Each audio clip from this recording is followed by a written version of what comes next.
मी निलेश शिरोळे साहेब यांना विनंती करतो की आपण उपस्थित सर्वांचं शाब्दिक स्वागत करावं. या कार्यक्रमात उपस्थित असलेल्या सर्व मान्यवरांचं आणि आमच्या बालक वर्गांचं, आमच्या महिला मित्रमंडळांचं आणि आमच्या मित्रांचं, तसेच भारतीय बौद्ध महासभा पुणे यांचे विश्वस्त मोरदेरे सर व आलेल्या सर्व पाहुण्यांचं मी अध्यक्ष म्हणून स्वागत करतो. जय भीम. विहाराच्या वतीनं नम्र विनंती आहे की आदरणीय निलेश भाऊ गायकवाड हे काही क्षण वर्षावासाचं महत्त्व उपस्थित बालक बालिका आणि सर्वांना सांगतील आणि त्यानंतर आपण प्रवचन घेणार आहोत. तथा सर्वांनी लक्ष द्या.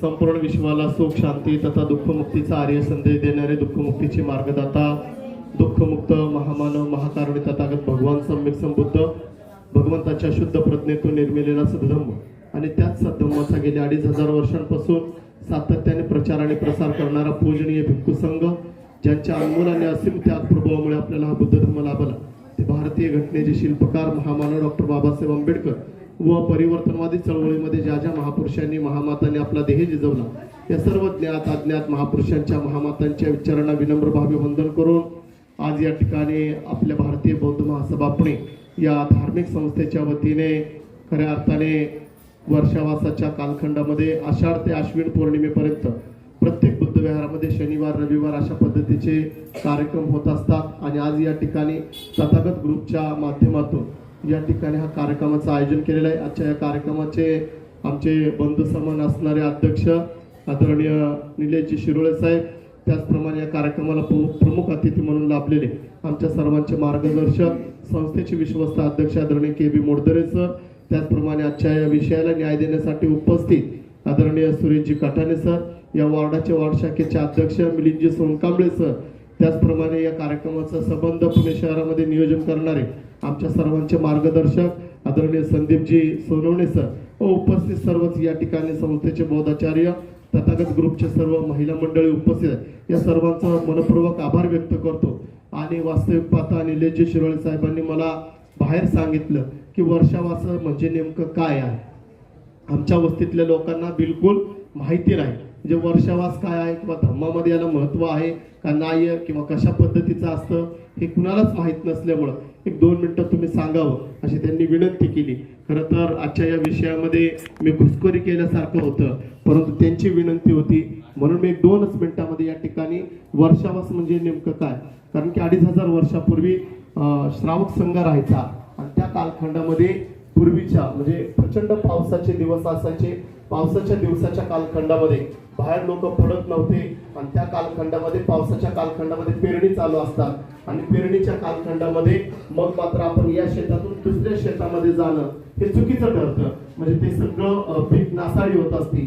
म्हणून भगवंताने एक नियम काढला की आपण 3 महिने म्हणजे आषाढ ते आश्विन पौर्णिमेपर्यंत 3 महिने राहण्यालायक जागा असते त्या ठिकाणी आपण बसून धम्मश्रवण करायचा, जे जे आपल्याला जमत नसेल त्याचं आपण चिंतन करायचं असं भिक्खू संघाला सांगितलं. आणि भिक्खू संघ तेव्हापासून ज्या ठिकाणी राहायला जागा असेल त्या ठिकाणी बसायचं आणि धम्मपूर्ण श्रवण करायचा. सकाळी आपण लवकर उठायचं, 6 ते 7च्या दरम्यान मध्ये आपण नाश्ता करायचा. नाश्ता केल्याच्या नंतर आपण सकाळी आपण उठल्याच्या नंतर वंदना घ्यायची. वंदना घेतल्याच्या नंतर 10 मिनिटं ध्यानाला बसायचं.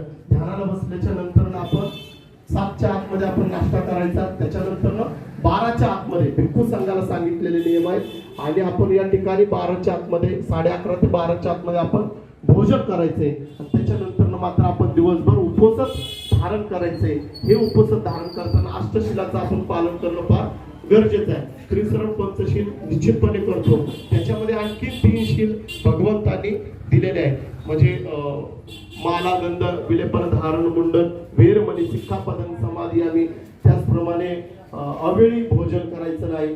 त्याचप्रमाणे अष्टशिलाचं पालन करत असताना म्हणजे आपण स्त्री जी आपली बायको असते तिला सुद्धा आपण या 3 महिन्याच्या कालखंडामध्ये स्पर्श करायचा नाही. हे सर्व सामान्य उपासकांना दिलेले आहे, परंतु भिक्खूंसाठी अष्टशील नव्हे तर आपल्यासाठी सुद्धा अष्टशिल या ठिकाणी तथागतांनी नियम लादून दिलेले आहेत आणि याचं जे नियमाचं पालन करत असतील त्याच्यामध्ये मात्र या उपसत कालखंडामध्ये अनेक अनागारिका माता या ठिकाणी उपसत धारण करत असताना 120 वर्ष हे या ठिकाणी भिक्खू संघ जगलेला आहे आणि म्हणून तेव्हापासून आज तागायत या ठिकाणी वर्षावासाचं महत्व म्हणजे प्रचंड आहे. मी थोडक्यातच सांगतोय कारण की वेळ आहे आणि कटाने सरांचा विषय आहे आणि त्या विषयामध्ये आपण घुसखोरी करणं वेगळं चुकीचं ठरतं. म्हणून या ठिकाणी खऱ्या अर्थाने उपवास धारण केल्याच्या नंतरनं आपल्या शरीराच्या या ज्या काही नसनाड्या असतील त्या सुद्धा आपण सातत्याने जर जेवण केलं तर मग मात्र त्या ब्लॉकेज होत असतात आणि म्हणून विज्ञान सांगितलेलं भगवंतांनी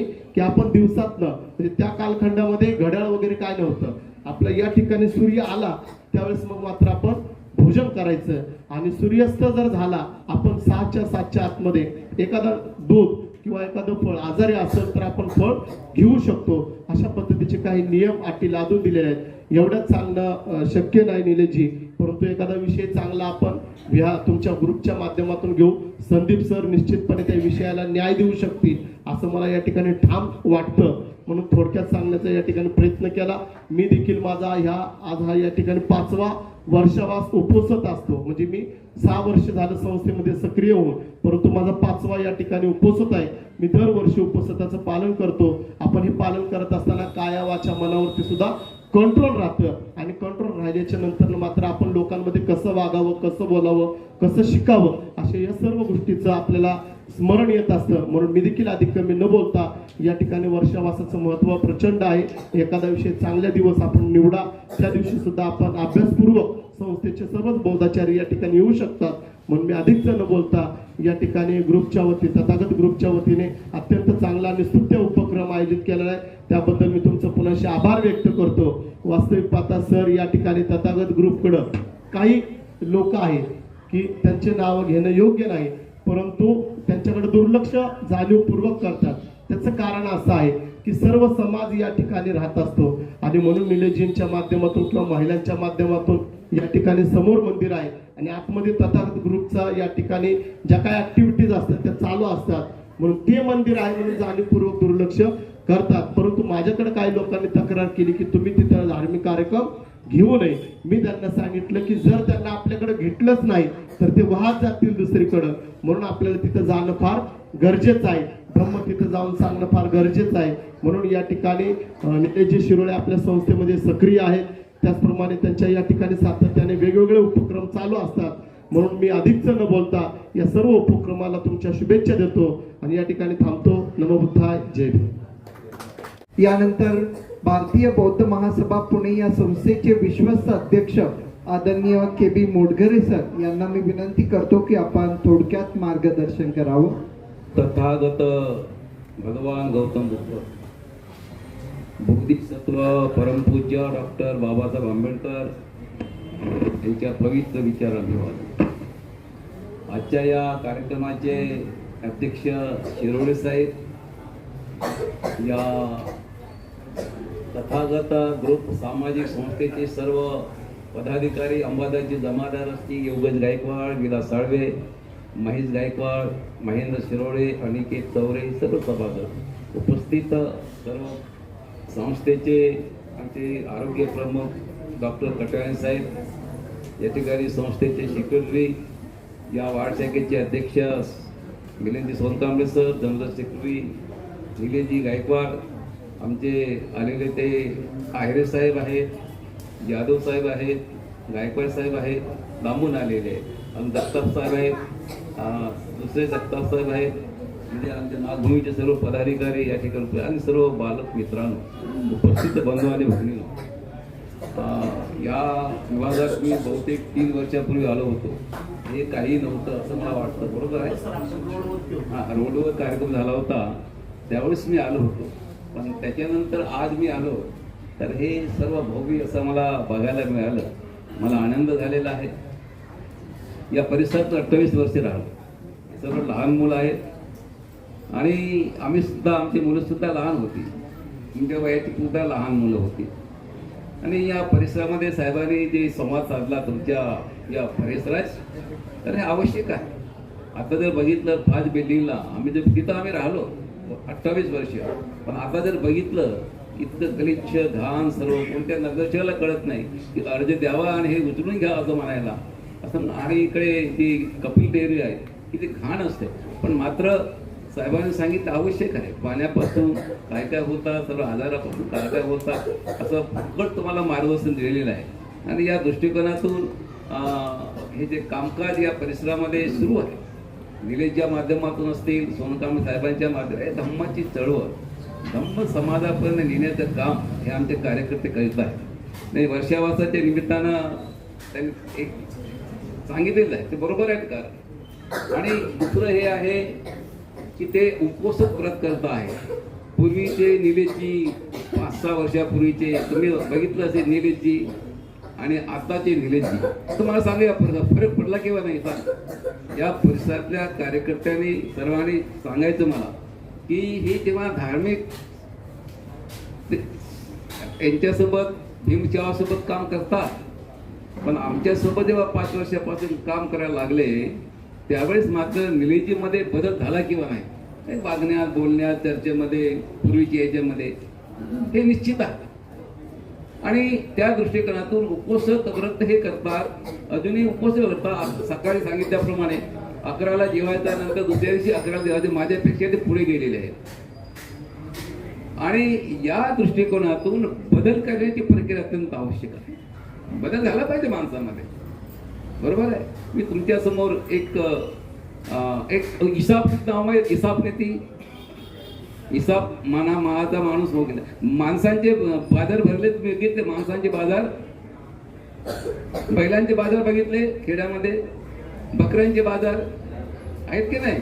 त्याप्रमाणे पूर्वी माणसांचे बाजार भरायचे आणि एखादा श्रीमंत माणूस गेला की मग त्या माणसाला विकत घ्यायचे, पैशाने विकत घ्यायचे आणि मग घरी त्यांना डुकरा बैलासारखं राहून घ्यायचे. ही पद्धत साधारण 5,000 वर्षापूर्वी होती. पण मात्र हिसाब बघायला कसा होता, कुरूप होता, काळा कुट्ट होता बघायला. म्हणजे शेतामध्ये जर बुजगाव नसतं ना की पक्षी येऊ नये म्हणून खायला, असा बुजगाव लावतात ना, त्याप्रमाणे हिसाब हा बुजगावण्यासारखा दिसायचा बघायला. मग काय झालं माहित आहे का, एक भाव नावाचा व्यक्ती श्रीमंत माणूस तो गेला बघायला, कोणता म्हणून चांगला आहे. मग तो हिसाब त्याला दिसला, म्हणजे हा हिसाबला विकत घ्यावा. आणि त्या हिसाबने त्या भावाने त्या हिसाबला विकत घेतलं आणि घरी आणलं.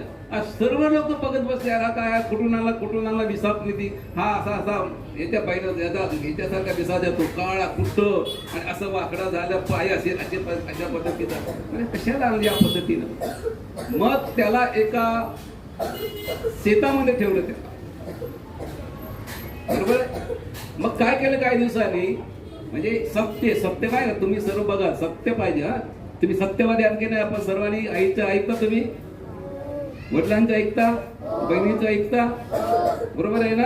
बस तुम्ही पास झालात. आता जे आई वडिलांचं ऐकतात ना ते पास, आणि जे आई वडिलांचं ऐकत नाही सर्व नापास, बरोबर आहे. सत्य अत्यंत आवश्यक आहे. त्या गोष्टीत काय झालं माहित आहे का, त्या भावाने अंजीर माहित आहे तुम्हाला, अंजीर खाल्ले का तुम्ही अंजीर. हा एका पिशवीमध्ये अंजीर ठेवले आणि तो एक नोकर असतो त्या ठिकाणी, शेतामध्ये नोकर असतो ना मालकांच्या, त्या नोकराच्या हातामध्ये पिशवी देतो अंजिराची. तुम्ही बघ, तो बाथरूमला जातो. तेवढ्या दरम्यान नोकर काय करतो, हिसाब नीतीवर आरोप आणायचा आहे की याने हे अंजीर खाल्लेली आहे, बरोबर आहे. तो बाहेर आल्यानंतर 1 किलो अंजीर असतील, 1 किलो अंजीर असतील अंदाजे. तो नोकर काय करतो माहिती आहे का, सर्व अंजीर खातो. काय करतो, सर्व अंजीर खातो आणि आरोप कोणाला लावायचा, इसापला, बरोबर आहे. इसापला तिको परत येतो मालक, अंजीर कुठे आहे, समजा इसापने खाल्लेत अंजीर. इसाप म्हणतात तुम्ही अंजीर खाल्ली नाही, माझ्यावर आरोप आहे. हा कसा आरोप होऊ शकतो. आणि मग काय होतं, इसाप नीती आहे, छोट्या छोट्या गोष्टींची आहे, कावळ्यांच्या, बगड्यांची, हत्यांची, माहिती का, सस्याच्या, ह्या सर्व कथा इसापने तयार केलेल्या आहेत बुद्धीतून, बरोबर आहे. मग त्याने एक आयडिया केली, काय करायचं, माझ्यावर आरोप आलेले आता, आपलं सत्य आहे, तो चोरी करत नाही, सत्य जरी वाईट जरी असला, बघायला जरी वाईट असला, पण आता गुण चांगले त्यांच्यामध्ये, बरोबर आहे. तुमच्यामध्ये सर्वांमध्ये गुण चांगले आहेत. मग काय झालं माहितीये का, इसा प्रीती म्हणतो ठीक आहे, तो काय करतो, तांब्यावर पाणी गरम करतो आणि त्याचे मीठ टाकतो. काय करतो, मीठ, आणि मग म्हणतो बघा आता ही जी तांब्यावर पाणी जी आहे ना, गरम पाणी मी पितो. काय करतो, हिसाब म्हणतो माहित आहे, मीठ आणि पाणी जर पिलं तर आणि असं जर केलं तर उलटी होते. बरं, त्याने इंजर खाल्लेच नाही ना, त्याला शाश्वती आहे की मी इंजर खाल्ले नाही, मी सत्यवादी आहे. त्याप्रमाणे बघा म्हणतो, त्या मालकाला म्हणतो मी आता अंजीर खाल्ले का, काय पडतं, काहीच पडत नाही.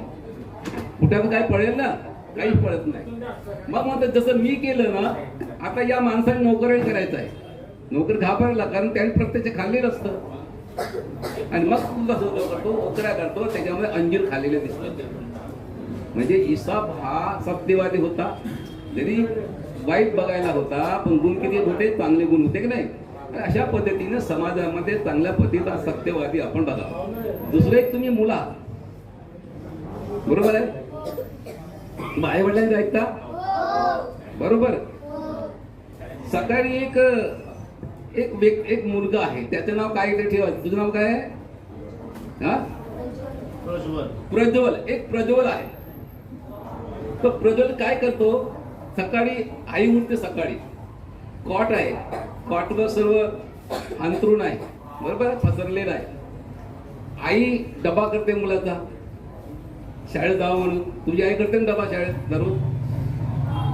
मग ते आई का करते माहित आहे का, सकाळी उठल्याबरोबर उठ उठ उठ, लवकर उठ, लवकर उठ, तो परत झोपतो. मग आई उठ उठ उठ उठ, परत झोपतो. त्या मुलाला आईचं जे आहे ना ते वाईट वाटतंय. मग असे आई काय दररोज कुठं म्हणते, दररोज काहीतरी करत असते, काहीतरी करत असते, अशा पद्धती दररोज तेच मोठा होत जातो परत. पण त्याच्यात एक संस्कार होतो. आई काय करते, एखादा कचरा पडला तर कचरा उचलून ठेवते बाहेर, बरोबर आहे. एखाद घाण असेल तर घाण बाजूला काढून ठेवते. तो मुलगा तेच बघतो.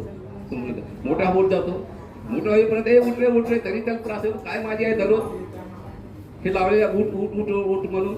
आणि अशा पद्धतीनं त्या मुलाला सवय चांगली झालेली आहे. घाण असेल तर उचलायचं, लाईट सुरू असेल तर लाईट बंद करायची, कचरा असेल तर कचरा फेकायचा बाहेर. या पद्धतीनं आईचे संस्कार मुलावर पडलेले आहेत, बरोबर आहे. नंतर काय झालं, कालांतराने मुलगा मोठा होतो. मुलगा मोठा झाल्यानं त्याला एक नोकरीचा कॉल येतो, नोकरी करता कॉल येतो. लाईनशीर मुलं बसलेले आहेत इंटरव्ह्यू साठी लाईन बसलेली आहे. एकाला साहेबांकडे इंटरव्ह्यू कडे जात असतात मुलं, त्याची फाईल बघतो साहेब. पण हा जो मुलगा काय करतो माहिती आहे का, चांगला मोठा झालेला मुलगा, लहानपणी आईचे संस्कार आहे त्याच्यावर. तो एखादा जर कचरा असेल ना, कचरा कुंडीत टाकतो. एखाद्या ठिकाणी नळ बारीक बारीक नळ गळत आहे तर नळ बंद करतो. हा, अशा पद्धतीनं शांत बसलेला आहे तो.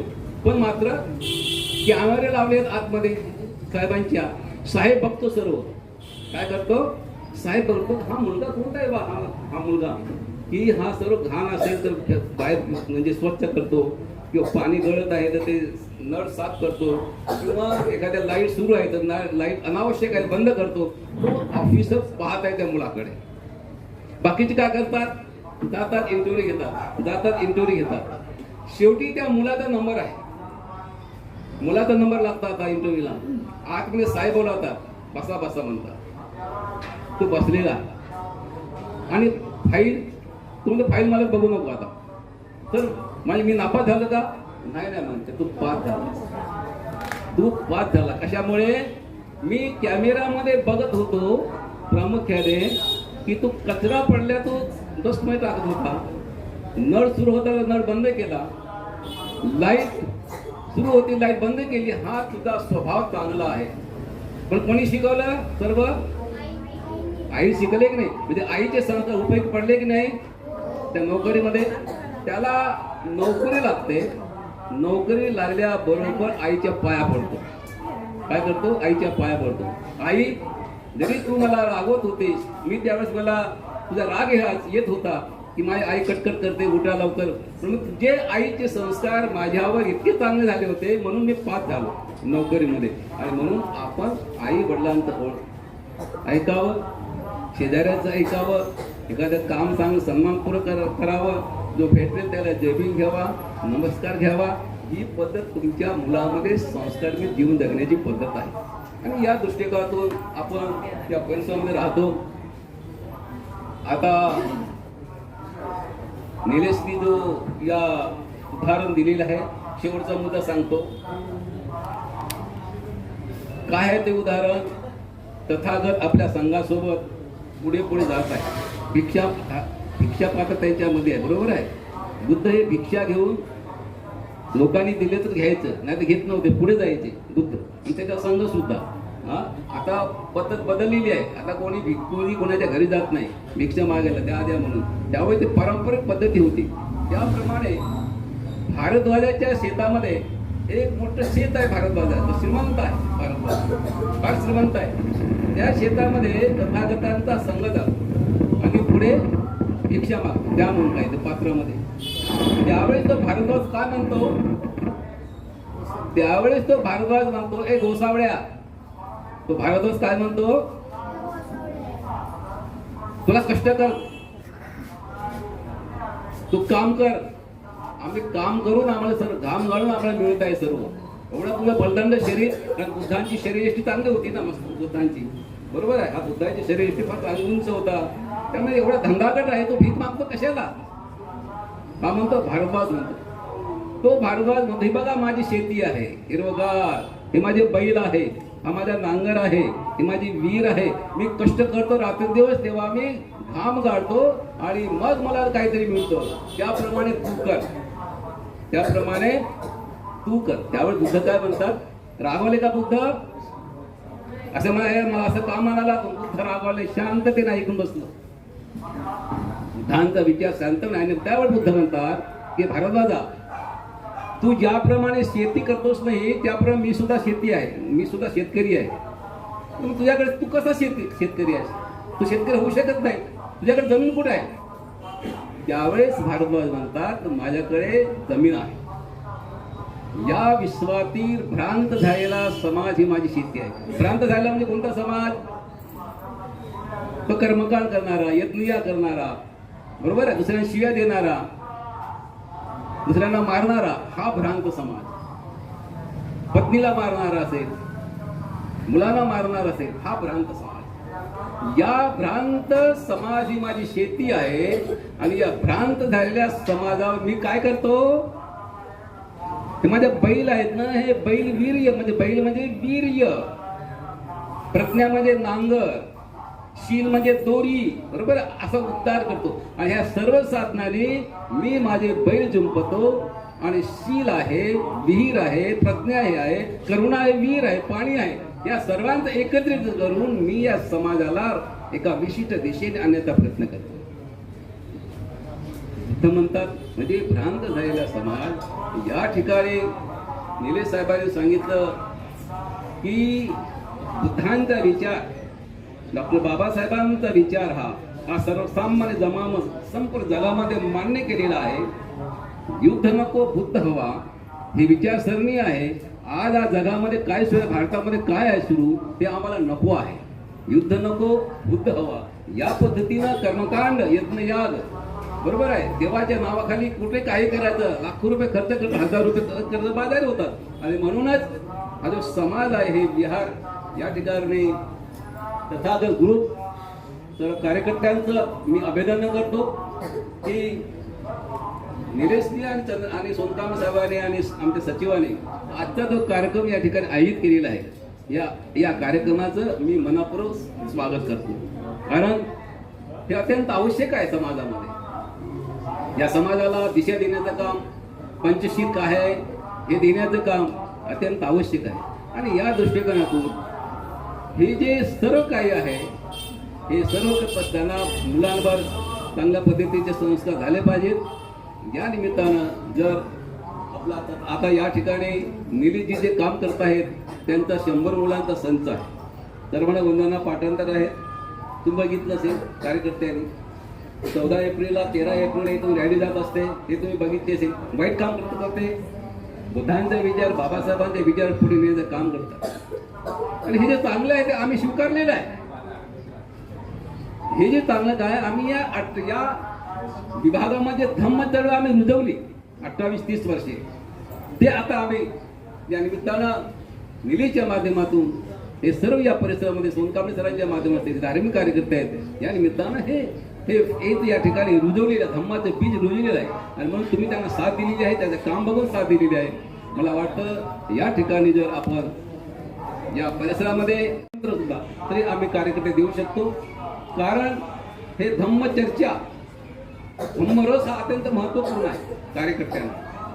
बुद्धांच्या विचाराप्रमाणे अंगोले महाराजांसारखा डाकू होता, तो बुद्धांच्या प्रज्ञेने करुणाने त्या संघात आलेला आहे. या माध्यमातून हा समाजामध्ये या परिसरामध्ये आम्ही काम केलेलं आहे. हे माहीत आहे की आम्हाला हा माणूस वाईट आहे, पण मात्र या परिसरामध्ये मी राहत असताना दारुड्याशी सुद्धा मी मैत्री केली. मग त्याला आम्ही रस्त्यावर आलो पानमळ्यामध्ये, अनेक दारुडे माझे पाया पण अर्धा तास घ्यायचे माझे. इथं वाईट असं म्हटलं नाही, पण त्याचा बदल करण्याची प्रक्रिया आम्ही सुरू करली. यारामध्ये 40 माणसं येणार का? वाईट नाही येऊ द्या, वाईट सुद्धा आला पाहिजे. वाईट नाही आले त्याला समजेल कसं? त्या माणसाला आला पाहिजे विहारामध्ये बैठकीमध्ये आणि धम्मचर्चा त्या ऐकली पाहिजे, कालांतराने त्याचा बदल होऊ शकतो. या दृष्टिकोनातून आपण या ठिकाणी आम्ही आलो. आमचं तुम्ही स्वागत केलेलं आहे. निलेशला सोनकांबळे साहेबांना तुम्ही मदत करा आणि वाढ शाखेमध्ये काही चांगले माणसं असतील त्या तथागत ग्रुपचे वाढ शाखेवर घ्या, नियुक्ती करा. त्या पद्धतीनं अशा पद्धतीची विनंती करतो. आणि हे बाबासाहेबांचं आम्ही रेशन कार्ड मिळवून देणं किंवा याचे हा प्रकार नाही. बुद्धाने एक तत्वज्ञान दिले या समाजाला, त्या तत्वज्ञान संपूर्ण जग बुद्धिस्ट झालेला आहे. भारतातला बुद्ध समाज जगात गेला. जापान, चीन, अमेरिका, लंडन, श्रीलंका, जावा, बरेच देशामध्ये गेले, थायलंड गेलेला आहे, तिबेट गेले, सर्व बुद्धिस्ट राष्ट्र आहेत. आणि मग भारतातला बौद्ध या ठिकाणी पूर्ण या मातोश्री रमाबाई आंबेडकर रोडला प्रत्येक माणूस हा बुद्धमय झाला पाहिजे. घरामध्ये परिवर्तन झालं पाहिजे, मुलं शिकले पाहिजेत, पती आणि पत्नी यांच्या संवाद चांगला झाला पाहिजे, त्यांचं आयुष्य कुटुंब चांगल्या पद्धतीने प्रफुल्लित झालं पाहिजे. ही भूमिका बुद्धाच्या माध्यमातून आम्ही सांगण्याचा प्रयत्न करतो. या ठिकाणी तुम्ही आमचं ऐकलं याबद्दल तुमचं सर्वांचं धन्यवाद. सर्वांचा प्रेम. जय भीम. भारतीय बौद्ध महासभा पुणे विश्वस्त के.व्ही. मोरदरे सर व सर्व पदाधिकारी यांनी आमच्या विनंतीला मान देऊन इथे हा कार्यक्रम आयोजित केला व आमच्या महिला युवकांना व बालकांना तुम्ही जे प्रोत्साहन दिलं, आपले प्रवचनकार कटरे सर यांनी देखील चांगल्यारित्या या ठिकाणी मार्गदर्शन केलं.